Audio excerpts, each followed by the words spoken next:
భద్రాద్రి కొత్తగూడెం ఉమ్మడి ఖమ్మంకు వెళ్దాం. అక్కడ ప్రతినిధి నవీన్ మనకి అందుబాటులో ఉన్నారు. ప్రధానంగా చూసుకుంటే భద్రాద్రిలో అధికార పార్టీ నేతలను ఇరకాటంలో పట్టేసినటువంటి పోడు పట్టాల పంపిణీ అనేటువంటి వ్యవహారం అక్కడ నడుస్తుంది.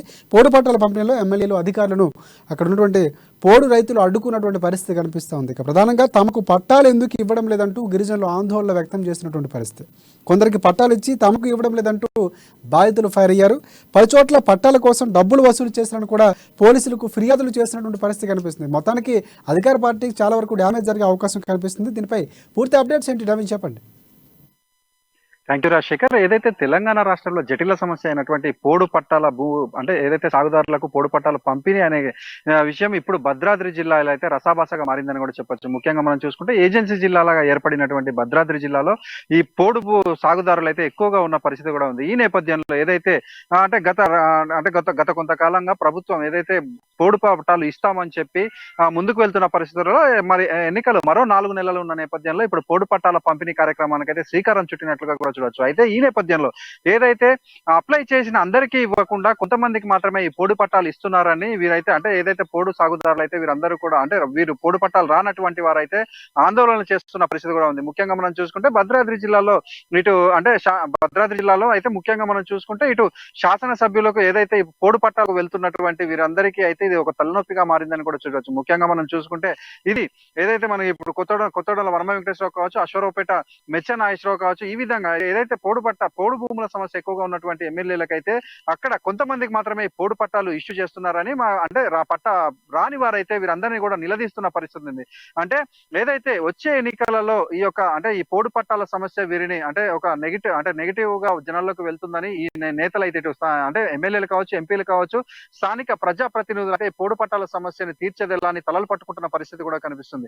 అంటే దీని అంతటిని కూడా చూసుకుంటే మనం ఈ పోడు పట్టాలు అంటే కొంతమందికి మాత్రమే ఇష్యూ చేయడం దీన్ని ఒక ఎలక్షన్ లో స్టంట్ల భాగంగానే ఈ ప్రజలందరూ కూడా భావిస్తున్నట్లు కూడా చూడవచ్చు. అదేవిధంగా ఏదైతే ఈ గిరిజనేతరులకు ఏ ఒక్కరికి కూడా ఈ పోడు పట్టాలు ఇష్యూ చేసినట్లుగా కూడా చూడవచ్చు.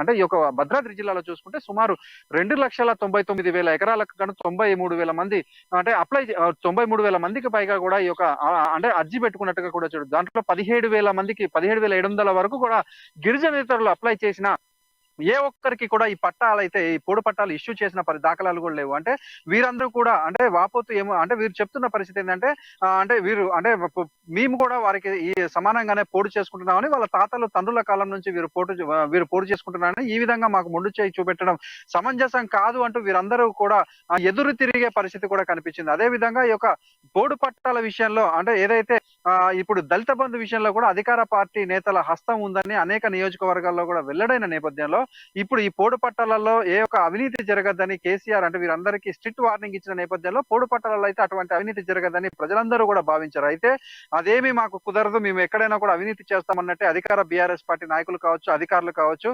మరోసారి ఈ పోడు పట్టాల విషయంలో కూడా లంచాలకైతే తెరలేపారని కూడా చూడొచ్చు. ముఖ్యంగా మనం చూసుకుంటే భద్రాద్రి కొత్తగూడెం జిల్లా ఇల్లందు నియోజకవర్గంలోని రొంపేడు గ్రామంలో సర్పంచ్ అజ్మీరా శంకర్ అనే వ్యక్తి సుమారు 3,60,000 వరకు అంటే ఏదైతే పోడు భూములు అంటే రైతులు ఉన్నారో వారి వద్ద నుంచి అయితే పోడు పట్టాలు ఇప్పిస్తామని డబ్బులు వసూలు చేసిన పరిస్థితి ఉంది. అంటే వీరు అంటే ఈ విధంగా పోడు పట్టాలు ఇప్పిస్తామని వారికి పోడు పట్టాలు అంటే కాకపోయేసరికి వారు ఈ నెల 5వ తారీఖున పోలీస్ స్టేషన్ లో కంప్లైంట్ ఇచ్చిన పరిస్థితి కూడా ఉంది.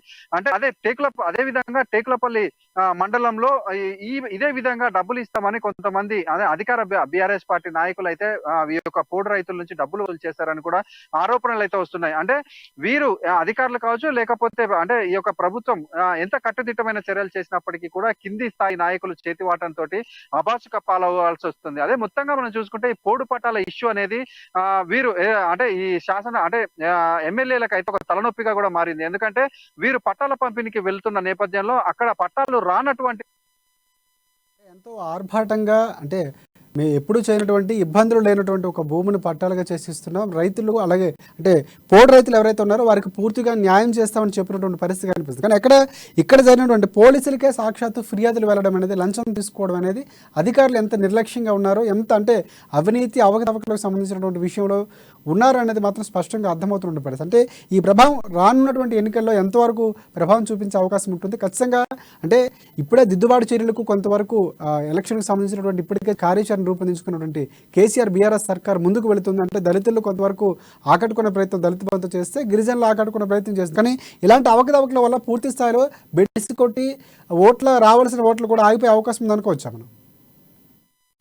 ఖచ్చితంగా రాజశేఖర్, ఏదైతే దళిత బంధు విషయంలో కూడా కేసీఆర్ మొదటి దఫా దళిత బంధు అంటే విడుదల చేసి రెండో విడత ఇప్పుడు ఏదైతే అప్లై చేసుకున్నటువంటి వారందరూ కూడా అంటే గత కొన్ని నెలలుగా కూడా ఎదురు చూస్తున్న పరిస్థితి ఉంది. అంటే ఏదైతే అంటే దళితుల పరంగా కూడా ఓట్ బ్యాంకింగ్ ని పోగొట్టుకోవద్దు అనే ఉద్దేశంతో కేసీఆర్ అయితే ముందడుగు వేసిన నేపథ్యంలో అటు దళిత బంధులో కూడా ఇటు దళితుల పరంగా ఆయనకి నెగిటివ్ వచ్చే పరిస్థితి కూడా ఉంది. ఎందుకంటే మొదటి విడత ఎంత త్వరగా విడుదల చేశారో రెండో విడతకి గత కొన్ని నెలలుగా కూడా వీరిని చేపిస్తున్న పరిస్థితి ఉంది. కొంతమంది ఏదైతే అధికార బీఆర్ఎస్ పార్టీ నాయకులకు సంబంధించి ఈ యొక్క దళిత బంధు ఇవ్వడానికి 2 నుంచి 3 లక్షలు వసూలు చేసిన దాఖలాలు కూడా ఉన్నాయి. అంటే ఏదైతే ఈ దళితులు ఈ యొక్క 2 లక్షల రూపాయలు ఈ యొక్క అధికార బీఆర్ఎస్ పార్టీకి ముట్ట చెప్పి వారు వడ్డీలు కట్టుకుంటున్న పరిస్థితుల్లో ఒకవేళ ఇప్పుడు రెండో దఫా దళిత బంధు రాకపోతే ఇదంతా కూడా వారికి రివర్స్ అయ్యే ప్రమాదం ఉంది. అదే విధంగా ఇప్పుడు పోడు పట్టాల విషయంలో కూడా ఏదైతే గిరిజనులు పోడు సాగుదారులందరినీ అంటే వారి ఓట్లను సంపాదించుకోవడానికి అంటే వీరు కేసీఆర్ మొదటి నుంచి కూడా పోడు పట్టాలు ఇస్తామని